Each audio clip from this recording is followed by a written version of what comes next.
I always thought men had it easy. Seriously. Every time a guy complained about stress or pressure, I rolled my eyes so hard I feared they'd get stuck. I never understood why men made such a big deal out of trivial things. Why couldn't they just handle life like women do? I was here to prove them wrong. My name is Clara Montrose. I'm 29, a journalist specializing in social issues and feminism, and apparently, a professional skeptic of male hardship. My days are usually spent chasing stories about inequality, sipping too much coffee, and silently judging every guy who dares to say, "It's hard being a mun." My friends joke that I've written the unofficial manual on male irrelevance. Sarcasm is my first language, empathy a distant cousin. I have hobbies that, according to most men, are intimidating or too intense. I climb rocks for fun, binge philosophy documentaries, travel solo to places that make GPS apps panic, and debate feminism like it's a contact sport. I've read enough feminist theory to choke a small horse and enough investigative journalism to intimidate half the newsroom. In short, I thought I had life figured out. My feminist beliefs: strong, uncompromising, and thoroughly dismissive of male whining. Men, I decided, are beneficiaries of an invisible gold card. Privileges? Everywhere. Struggle? Overblown. Effort? Often minimal. That's why, when my friend Marco complained about a rough week at work, I raised my eyebrows and muttered under my breath, "Try running a newsroom with half the empathy and 10 times the expectation." The real turning point came when my brother, Paolo, went through a nasty divorce.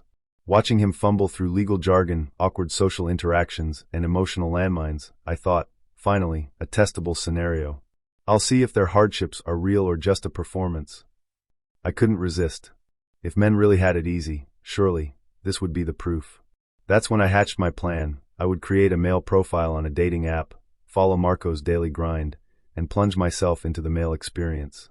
I was armed with sarcasm, confidence, and a notebook labeled Empathy Research. My goal was simple: expose the myth, validate my assumptions, and return victorious, pen in hand. I even had my opening line rehearsed: "I'm about to show the world how easy men have it." The irony, of course, was delicious. Little did I know, I was standing at the edge of a reality that would challenge every sarcastic thought I'd ever entertained about men. Yes, I was ready, or so I thought. I created a male profile on the dating app one rainy Tuesday night, feeling like a mad scientist about to unleash chaos. I chose the name Ethan Cross, because obviously, any mun with a vaguely mysterious last name automatically becomes more interesting. I uploaded photos that were slightly flattering, with a mix of outdoorsy adventurer and chill coffee guy vibes. My goal? To see, firsthand, how easy men have it in the modern dating world. Marco, of course, was my reluctant accomplice. "You're really going to do this?" he asked, smirking over his third espresso. "Yes," I said, tapping my laptop like a general commanding an army. "I'm about to demonstrate male privilege in action. Prepare to be enlightened." He rolled his eyes. Typical male skepticism. The first shock came almost immediately. Within an hour, my inbox flooded with messages, not from interested women, but from bots, catfish, and men who couldn't string together a coherent sentence. One message read, "Sup." Another, "Hey, you up?" And one that I'm convinced was generated by AI, "You are pic, interesting. Interesting. Interesting." I had just spent 20 minutes editing my angles to achieve the perfect casual allure, and this was my reward. Next, I shadowed Marco through his daily life. Watching him navigate client meetings, social expectations, and casual office banter, I began to notice the micro-struggles I'd always ignored. Every compliment he gave seemed scrutinized, every suggestion questioned. He held doors, paid for coffee, helped colleagues with deadlines, and each gesture came with an invisible ledger of judgment. I had assumed generosity and effort were effortless for men. How wrong I was. I also met Paolo in court one morning for his ongoing divorce proceedings. Observing him stumble through endless paperwork, aggressive lawyers, and the relentless social assumptions about men handling divorce with stoic detachment, it was exhausting. The exhaustion wasn't physical alone, it was social, emotional, and constant. Men, I realized, were expected to perform strength on demand, never falter, and yet were judged harshly when human moments slipped through. By the end of the week, my male persona had racked up 15 matches and 0 meaningful interactions. Marco confessed, over a late-night pizza, that even the simplest social situations required him to calculate, perform, and anticipate judgment. Paolo admitted that days when he simply felt defeated were painted as weakness. And I sat with my notebook, pen poised, scribbling notes that didn't fit my original theory. Maybe men weren't exaggerating. Maybe the struggle was invisible, exhausting, and relentless in a way I'd never acknowledged. Every day of the experiment chipped away at my confidence in my own assumptions. I expected easy wins, fast validation, and sarcastic triumph. Instead, I was greeted with frustration, confusion, and, dare I admit, a growing empathy I hadn't signed up for. Each interaction, each awkward message, each observed micro-struggle built a mosaic of a male reality I'd dismissed for years. And yet, the ironic part, I was still documenting everything. My sarcasm hadn't left, it had simply softened. I still joked, still noted the absurdity of a sup, or a bot asking if I wanted to hang, but beneath it, I sensed the truth settling like a shadow. Men weren't living the fantasy I imagined, they were surviving it. I went to bed that night, exhausted, frustrated, and strangely humbled. Tomorrow would bring more tests, more interactions, and more lessons. I had signed up for this experiment thinking I would prove male privilege. Instead, I had begun peeling away layers I never knew existed. The next 2 weeks became a blur of calculated experiments, social observation, and my slowly unraveling confidence in the myth of male privilege. I approached each day like a field researcher armed with sarcasm, a notebook, and the unwavering belief that I was about to expose the easy life of men. Day 1, I logged into Ethan Cross's profile again. I meticulously crafted messages, humor-laden, charming, slightly vulnerable, basically everything I'd imagined a man could do effortlessly. 4 matches responded, none of them with complete sentences. One asked if I wanted to Netflix and chill, another sent a picture of his cat, and one just vanished after my witty opening line. I laughed. Or maybe it was a nervous twitch. This was supposed to be easy. Day 3, shadowing Marco in the office was enlightening. He spent 10 minutes carefully phrasing an email to a client who had already expressed annoyance at minor delays. He nodded politely at small talk he found boring, deflected unwarranted criticism, and smiled when he didn't feel like smiling. And for what? Recognition? Appreciation? Hardly. Observing him, I noticed a pattern. Every interaction carried a hidden calculus. Men perform small feats of diplomacy constantly, often invisibly, and rarely receive acknowledgment. I scribbled in my notebook, invisible labor, mental, social, emotional. Score, underestimated. Day 5, I attempted physical, male challenges in the guise of camaraderie with Marco. Lifting heavier weights, carrying equipment, performing tasks in construction simulations. Every attempt left me sore, frustrated, and embarrassed. I realized that societal expectations of masculinity include physical endurance, often paired with the unspoken rule, don't complain. My irony faltered as I felt exhaustion set in. Humor, once my shield, became tinged with empathy. Day 7, I observed Paolo at a mediation session with his ex. The tension in the room was palpable. Every word he spoke was weighed for tone, intent, and consequences. A misstep could become a headline in his personal life. I noted, the emotional tightrope is invisible to spectators. Constant vigilance required. It struck me that the freedom I assumed men enjoyed was, in reality, a performance of control, stoicism, and endurance. Day 10, my dating experiment spiraled further. I had matched with over 20 women, yet meaningful conversations were fleeting. Every interaction required effort, wit, and emotional calibration. I realized how draining it was to maintain a persona while hoping for validation from complete strangers. I hadn't expected this kind of vulnerability from a privileged male role. Through all these tests, I began journaling thoughts I never anticipated. Maybe the complaints I dismissed weren't whining.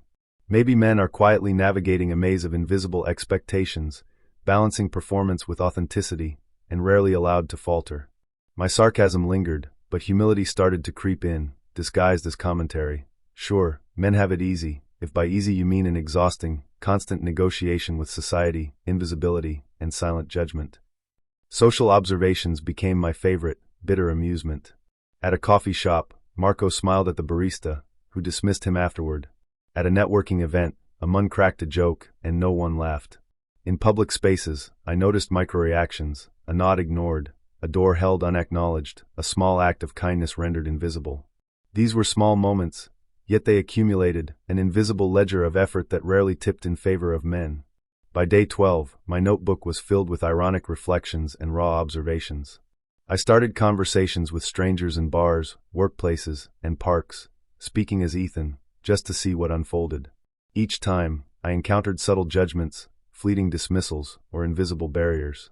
The reality was undeniable. Men don't live in a vacuum of privilege.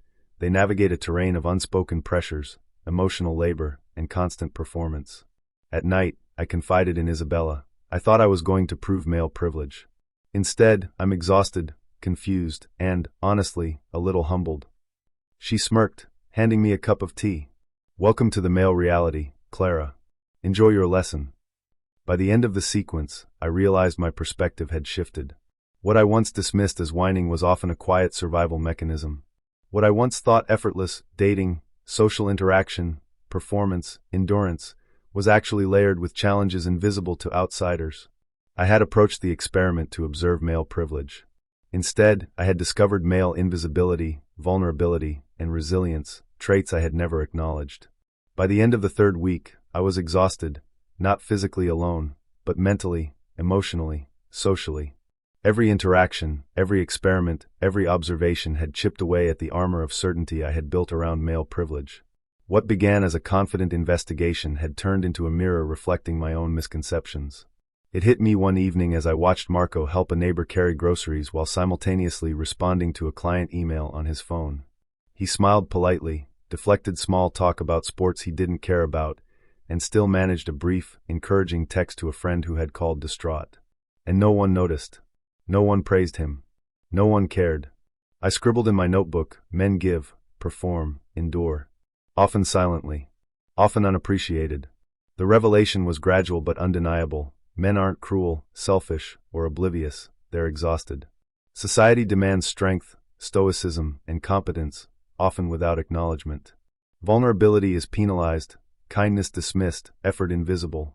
Every joke dismissed, every unnoticed favor, every quiet sacrifice, they all added up to a reality I had never allowed myself to see.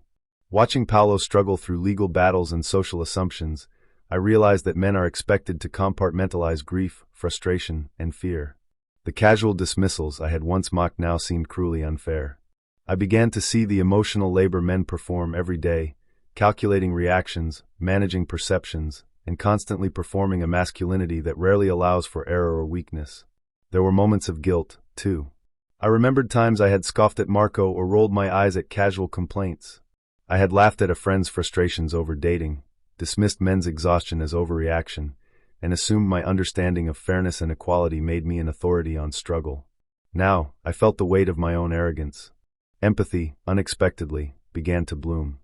I felt it when Ethan Cross, the persona I had created, received yet another ghosted conversation, another superficial encounter, another tiny dismissal. I felt it when Marco quietly carried the emotional load of others while managing his own. I felt it when Paolo's efforts went unnoticed in court, when his kindness was met with suspicion, and when his humanity was reduced to social expectation. The insight was profound. I had been blind to the invisible burdens of men because they did not fit my narrative of oppression. I had mistaken privilege for ease, strength for invulnerability, and endurance for entitlement. The truth was messier, more nuanced, and more human than I had imagined.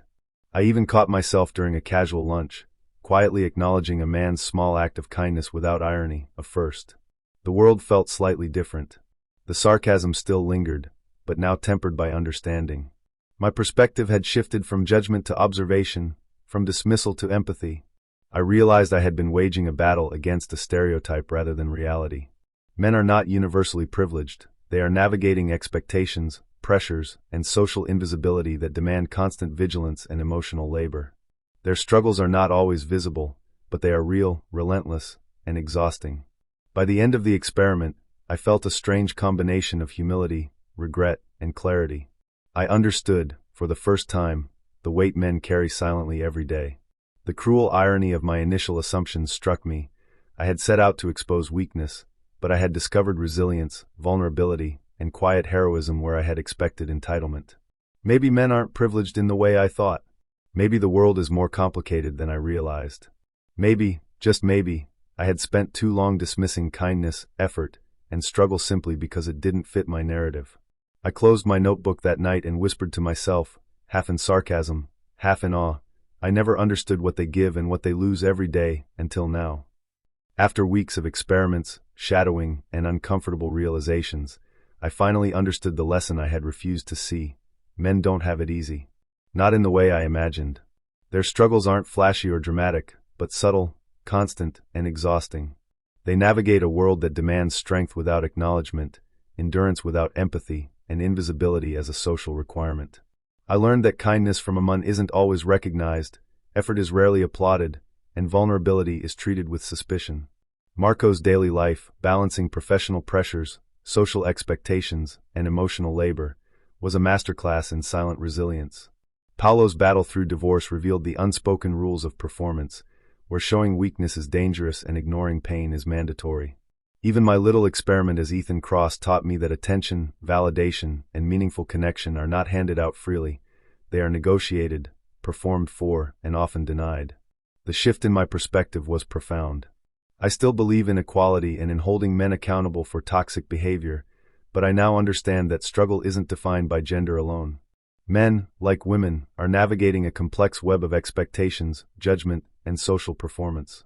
My sarcasm, once a shield, now coexists with empathy. My observations, once dismissive, now acknowledge nuance. I realized that what I perceived as privilege was often invisible labor, unnoticed effort, and silent endurance. This change didn't make me weaker or less feminist. It made me more human. I approach interactions differently now, with curiosity instead of assumption, empathy instead of judgment. I notice the small, almost invisible sacrifices, the quiet acts of integrity, and the relentless balancing act men perform every day. I listen more. I judge less. I laugh, still, but now with understanding rather than superiority. In the end, the experiment didn't just expose male reality, it exposed my own blindness. I had assumed knowledge, dismissed evidence, and ignored nuance. Now I see that equality is more than advocacy, it's also awareness. It's understanding not just what is visible, but what is unseen, unheard, and unacknowledged. So here's my takeaway: if you think men have it easy, try walking a mile in their shoes. Not to pity them, not to patronize, but to witness the invisible, relentless effort it takes to exist in a world that demands stoicism and rewards performance while rarely acknowledging it. I still believe in equality. I still believe in accountability. But I also believe in empathy, and in recognizing struggle wherever it hides. And if you ever ask me if men have it easy, I'll only smile and say, it's not rejection, it's invisibility, and it hurts more than I ever imagined.